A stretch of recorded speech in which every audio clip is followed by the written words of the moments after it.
बड़े होकर झूठ बोलता है तो हमको बुरा लगता है। क्या दिया हमने?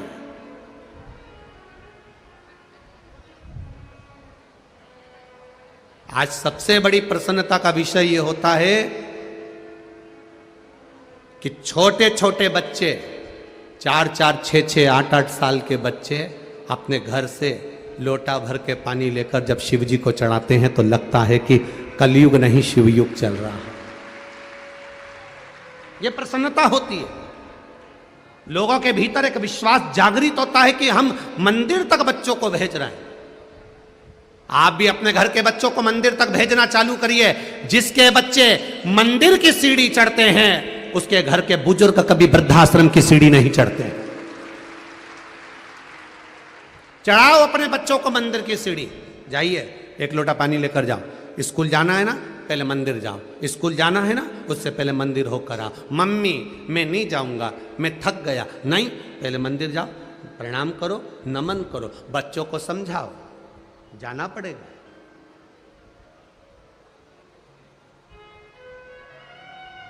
जाओ मंदिर तक, पहुंचो मंदिर तक। अश्वत्थामा 4 साल के। कृपी देवी ने कह दिया सबसे ज्यादा दूध महादेव को लगता है, महादेव को चढ़ता है, महादेव को प्राप्त होता है। बस अश्वत्थामा ने अपनी माता को प्रणाम करा, गुरु द्रोणाचार्य के चरणों में शीश नवाया और अश्वत्थामा 4 वर्ष के निकल गए। प्रहलाद जी 4 वर्ष के भजन में लग गए थे। ध्रुव जी महाराज 4 वर्ष के भजन में लग गए थे। मीराबाई 4 वर्ष की भजन में लग गई थी। कर्माबाई 4 वर्ष की भजन में लग गई थी। देव ऋषि नारद 4 वर्ष के भजन में लग गए थे। संत तुकाराम 4 वर्ष के भजन में लग गए थे। नामदेव जी 4 वर्ष के भजन में लग गए थे।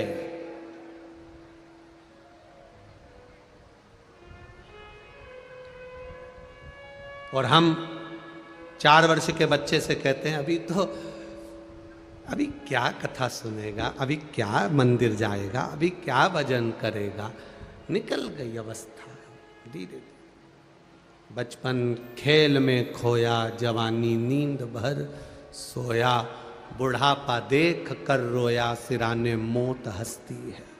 बाद में मौत भी हंसती है कि इसने पूरी जिंदगी गवा दी है। क्या दिया हमने?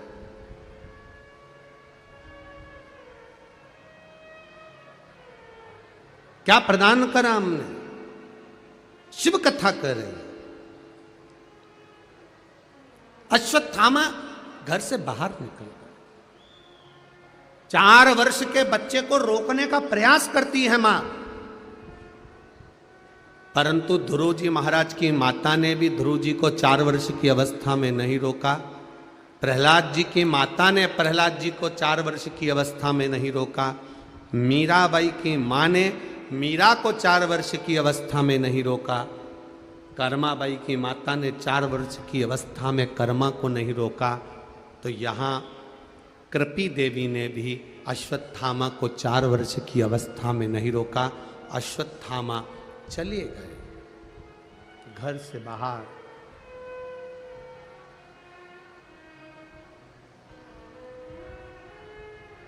घर से बाहर चले गए। एक गुफा बनाई, उस गुफा के अंदर प्रवेश कर गए और गुफा में प्रवेश कर कर अश्वत्थामा 4 साल के एक छोटा सा शिलाखंड, छोटा सा शिलाखंड, एक पत्थर उठा ला, रख दिया।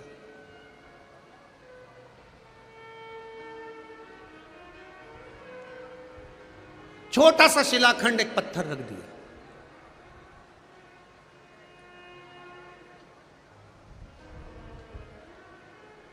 आज दीदी अर्चना चिटनीस जी ने एक बहुत सुंदर बात गाड़ी में चलते चलते दीदी ने कही कि गुरुजी, भगवान विष्णु के जन्म की कथा आती है, भगवान ब्रह्मा जी के जन्म की कथा आती है। देवाधिदेव महादेव के जन्म का कोई वृतांत नहीं आता। हमने दीदी से कहा, नहीं दीदी ऐसा नहीं है, वो आज जन्मा है। उसके जन्म का नहीं, उसके प्रागट्य का। जैसे राम जी के प्रागट्य का वर्णन आता है, भगवान कृष्ण के प्रागट्य का वर्णन आता है, भगवान विष्णु के प्रागट्य का वर्णन आता है, भगवान ब्रह्मा के प्रागट्य का वर्णन आता है, वैसे मेरे महादेव के प्रागट्य का भी वर्णन आता है।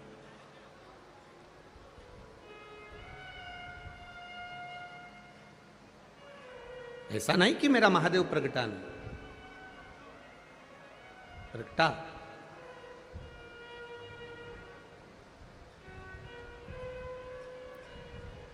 जब ब्रह्मा जी प्रकट हो गए भगवान विष्णु की नाभि से, बड़े ज्ञानी थे ब्रह्मदेव, बड़े ज्ञानी। तब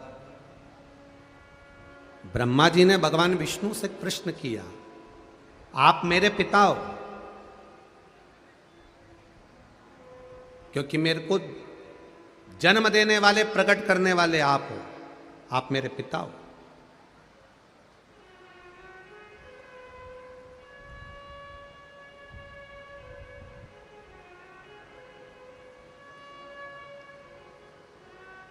मेरे पिता का नाम मुझे मालूम है कि मेरे पिता भगवान विष्णु है, पर मेरे भगवान विष्णु के पिता कौन है? तब भगवान विष्णु के मुख से सहजता में निकल गया, शिव, अवघड़ी, शंकर। अयन करने के कारण मेरा नाम नारायण पड़ा। और उस जल में एक बिंदु प्रकट हो गया था, एक पानी के बुलबुले में एक छोटा सा बिंदु दिख रहा था, छोटा सा बिंदु। आज भी ब्रह्म कुमारी आश्रम में,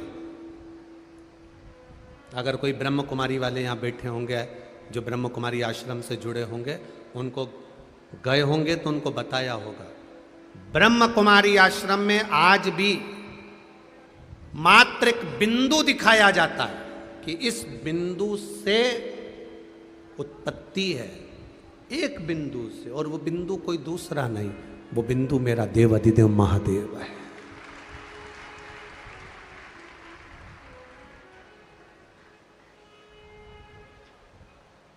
वो बिंदु कोई दूसरा नहीं है। भगवान विष्णु ने सहज भाषा में कर दिया, मुझे प्रकट करने वाले भी शिव हैं, मुझे शिव का दर्शन करना है। ब्रह्मा जी और भगवान विष्णु ने एक पर्वत को घुमाना प्रारंभ करा, घर्षण करना प्रारंभ करा। पर्वत घूमना जब प्रारंभ हुआ, घूमते घूमते घूमते घूमते पर्वत ने एक अग्नि के खंभ की आकृति प्रकट कर ली, और एक लिंगायत आकृति प्रकट कर कर खंबे में से मेरा देवाधिदेव महादेव प्रकट हो गया। शिव जी ने प्रकट होकर भगवान विष्णु और ब्रह्मा जी से कहा, मेरा स्वरूप इस पृथ्वी पर प्रकटा नहीं है, तुमने जो शिवलिंग की आकृति बनाई है, यह मेरा स्वरूप प्रकटा है, यह मेरा स्वरूप प्रकटा है।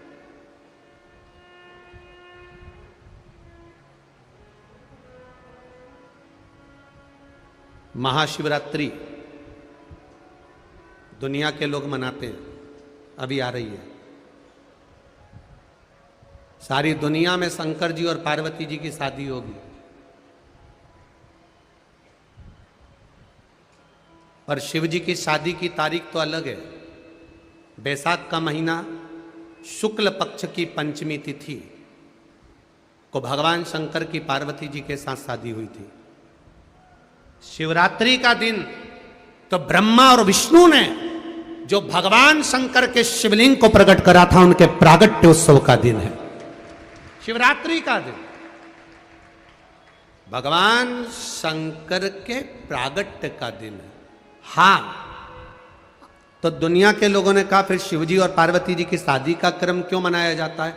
शिवजी और पार्वती जी की शादी तो बैसाख शुक्ल पक्ष की पंचमी को हुई थी, पर यही माता पार्वती का एक अवतार हुआ था, उमा का अवतार, जिनका विवाह भगवान महेश के साथ हुआ था, जिससे उमा महेश का विवाह हुआ। उन महेश के वंशजों में बहुत सारे महेश्वरी बंधुओं का आप दर्शन करते होंगे। महेश्वरी समाज की उत्पत्ति उमा और महेश्वर से हुई है। तो जो उमा माता और भगवान महेश का विवाह हुआ था वो शिवरात्रि के दिन हुआ था, इसलिए हम उसको पार्वती और शिव के विवाह से जोड़ लेते हैं।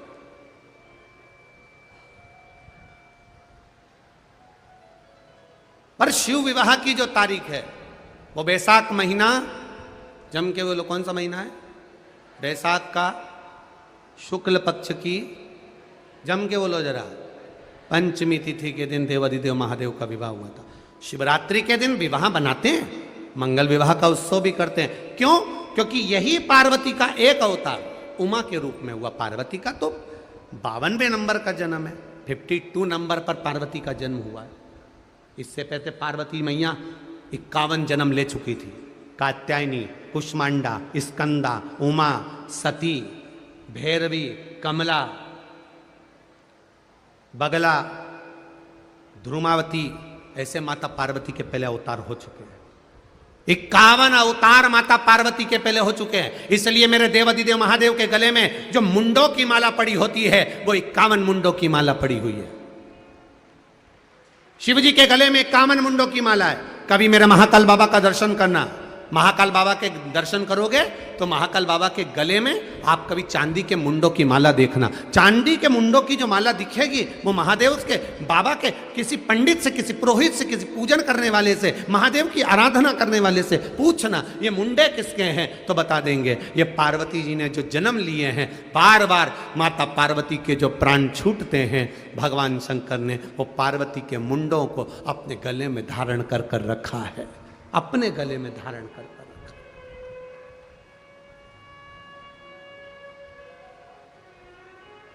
दुनिया के अपनी धर्म पत्नी से सबसे ज्यादा प्रेम करने वाले केवल एक ही हैं, वो है देव अधिदेव महादेव। इतना प्रेम करते कि पत्नी मर के भी चली गई तो उसका मुंडा अपने गले में पहन के घूमते। और आज का आदमी होता तो मरते से दूसरी का विचार कर लेता किसको लाना है।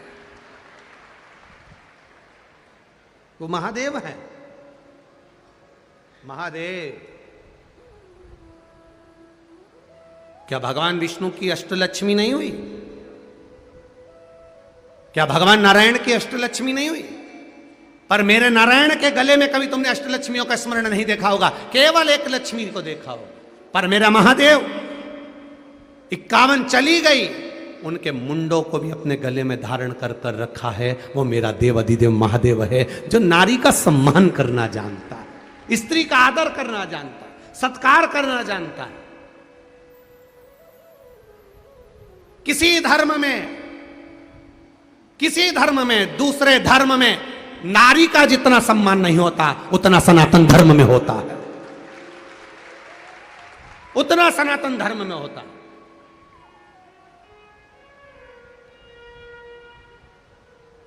दूसरे धर्म के देवताओं को देखना, अकेले ही मिलेंगे, पर हमारे सनातन धर्म के देवताओं को देखना, नारायण के साथ लक्ष्मी, इंद्र के साथ इंद्राणी, कृष्ण के साथ राधा, राम जी के साथ सीता, महादेव के साथ पार्वती, हमेशा जोड़े से मिलते हैं। वो यूं कहते हैं कि तुम इधर उधर मत भटको, साथ रहो, आनंद में रहो, अलमस्त रहो। जैसे हम दोनों साथ रहते हैं तो रोज 56 भोग खाने को मिलते हैं, तुम दोनों साथ रहोगे। अकेले कहीं चले जाओगे तो दुखी हो जाओगे, इसको ले जाओगे तो रोटी बनाकर कैसे भी तुमको दे ही देगी। इसलिए साथ बनाकर रखिए, साथ अपना बनाकर चले। अश्वत्थामा 4 साल के एक छोटा सा शिलाखंड उठाकर लेके आ गए। ब्रह्मा विष्णु ने जैसे महादेव को प्रकट करा, एक शिवलिंग प्रकट हो गया। वो शिवलिंग प्रकट होते से ही शिवलिंग प्रकट हुआ, ब्रह्मा जी की बुद्धि में नहीं बैठा, ब्रह्मा जी की चित्तवृत्ति में नहीं बैठा। तो ब्रह्मा जी ने कहा इस शिवलिंग के चरण कहाँ हैं, सिर कहाँ है? मैं मस्तक का पता लगाता हूं, ब्रह्मा जी कह रहे हैं, और आप नारायण चरण का पता लगाओ। भगवान विष्णु पताल में गए, तलातल रसातल जाते गए, चरण नहीं मिले, भगवान विष्णु वापिस आ गए। ब्रह्मा जी ऊपर जाते गए जाते गए जाते गए, शीश नहीं मिला। ब्रह्मा जी को लगा नीचे जाते से मेरी हंसी उड़ जाएगी। केतकी का फूल पकड़ा, फूल को उठाया केतकी के। ब्रह्मा जी ने कहा केतकी के पुष्प तू मेरे साथ नीचे चल। भगवान विष्णु के सामने जाकर कह देना कि ब्रह्मा जी को शंकर जी का सिर मिल गया। केतकी का फूल बोला मैं झूठ क्यों बोलूं, मैं झूठ बोलूंगा तो अच्छा लगेगा, मैं तुझे सुगंधित बना कर रखूंगा। आगे चलते चलते गाय मिल गई। गौमाता को ब्रह्मा जी ने कहा गौमाता रुको, नीचे चलो और भगवान विष्णु के सामने चलकर कह देना कि ब्रह्मा जी को भगवान शंकर का शीश मिल गया। गौमाता बोली मैं क्यों झूठ बोलूं, मैं तुझे घर की पहली रोटी देता रहूंगा। प्रसन्न होकर दोनों चले। भगवान नारायण ने पूछा ब्रह्मा जी आपको शंकर जी का सिर मिल गया क्या? ब्रह्मा जी बोले मैं बाद में बताऊंगा, पहले आप बताओ शंकर जी के चरण मिले क्या भगवान नारायण आपको? नारायण ने सत्य कह दिया, मुझे चरण नहीं मिला। आकाशवाणी हो गई शिवलिंग में से, नारायण आपने सत्य बोला, इसलिए आज से आपका नाम सत्यनारायण होगा।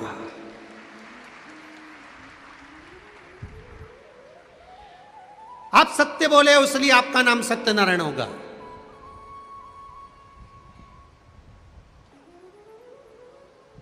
ये सत्यनारायण जी की कथा है। आप लोगों ने कथा करवाई सत्यनारायण जी की? कितने लोगों ने करवाई घर में? जम के तो हाथ उठाओ जरा, जो जो कथा कराए हो, रख लो रख लो रख लो, सबने कराई है। और कराई है से मतलब एक गरीब ब्राह्मण था, किसी को कथा करते देखा, सत्यनारायण भगवान की कथा सुनी, फिर उसने कथा कराई। सही है, बोलते जाओ। लक्कड़हारे ने देखी, उसने कथा कराई, कथा सुनी, कथा कराई। फिर आगे वर्णन आया, बनिए ने कथा कराई, कथा सुनी, फिर उसका पति पानी में डूब गया, फिर उसने कथा कराई, फिर एक राजा ने कथा सुनी। तो इसमें सब वृतांत आया कि ये 4 अध्याय 5 अध्याय में जो वर्णन किया गया, उसने ये कराया, उसने वो कराया, पर इसमें सत्यनारायण भगवान की कथा कौन सी थी जो सबसे पहले ब्राह्मण ने सुनी थी? वो कथा यही थी कि भगवान ब्रह्मा और भगवान विष्णु ने जो घर्षण करा, शिवलिंग प्रकट करा, प्रकट करते से भगवान शंकर ने नाद कर कर कह दिया तुम्हारा नाम सत्यनारायण होगा। तुमने सत्य बोला है। संसार का जो मनुष्य एक कलश पर श्रीफल केल के खंभ रखकर मेरी आराधना, आपकी आराधना करेगा, सुनो नारायण, उसकी मनवांछित फल को मैं स्वयं पूर्ण करूंगा। तब से ये सत्यनारायण कथा का वृतांत चला। सत्यनारायण भगवान की कथा कहां से निकली है? स्कंद पुराण से। ये स्कंद पुराण वृतांत मिला।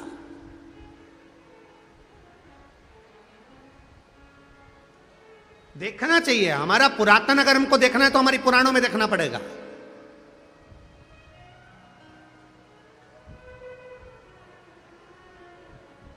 आपकी सही प्रॉपर्टी देखना है आपको तो तहसील जाना पड़ेगा,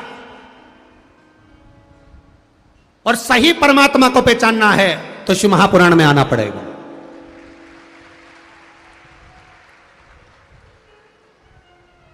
तहसील में जाओगे, रजिस्टर ऑफिस में जाओगे, बही खाता खुलवाओगे तो तुम्हारे दादा परदादा का मकान नंबर ये था, खसरा नंबर ये था, उनका मकान यहां पर था, उनकी जमीन इतनी थी, तहसील में मालूम पड़ता। और तुम्हारे पूर्वजों ने क्या क्या करा, कितना धर्म कमाया, कितना पुण्य करा, क्या भजन करा, क्या कीर्तन करा, उसको जानने के लिए तहसील नहीं, शिव महापुराण की कथा में आकर बैठ जाओ, तुम्हारे पूर्वजों का पूरा पोथी पाना यहां खुल जाता, प्राप्त हो जाता।